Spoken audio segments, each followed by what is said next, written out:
Oye, KLK Mi Gente, yo soy Ricky de Bilingue Blogs, and thanks for coming back to another video.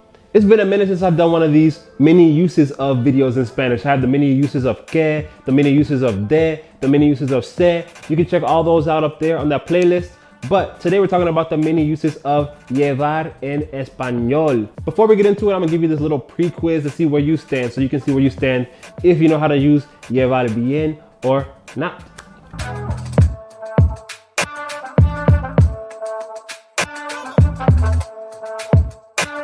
All right, so I don't know how well you did, how bad you did, but we're gonna be explaining everything in this video, so let's get right into it. So the first use of llevar is the first use that I learned when I was first learning Spanish, when I was learning the present tense, and that is to wear.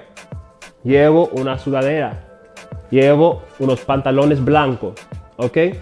So what I do with my Spanish students when we get to this verb is I usually put on a fashion show and I have them tell me what the person is wearing. ¿Qué lleva la modelo? ¿Qué lleva ese hombre? Tú sabes, y me tiene que decir, they gotta tell me what that person is wearing. I think it's a fun activity and it gets them to use the vocabulary that we study at the same time. And yes, you heard right, I do have students, I do teach Spanish online. Links up there if you are interested in Spanish lessons with me. Shameless plug, tú tá claro. The next use that we have for llevar would be to carry something. For example, oye manito, ¿puedes llevar esto mientras agarro el otro? We're gonna know the difference by the context in which we use the words. Y ya, muy fácil, muy sencillo. The next use that we have for llevar would be to give a ride. So for example, mami, ¿tú me puedes llevar a la tienda? You know?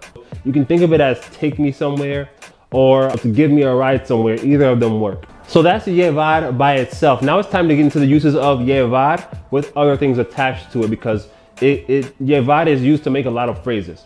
So the first one that we have is llevar with a time frame. And this basically just means how long somebody has doing something. For example, ¿cuánto tiempo llevas en Miami? Yo llevo 4 años en Miami. ¿Tú me entiendes? So it's just like, how much time have you been here? How much time have you been doing something? ¿Cuánto tiempo llevas hablando español?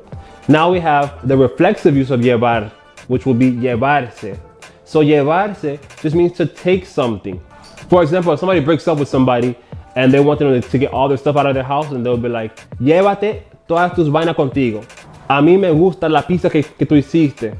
Oh, okay, está bien, llévatela. Like, you know, take it with you, take it. That's that kind of thing, right? That will be llevarse. The other use that we have with llevarse would be llevarse bien or llevarse mal.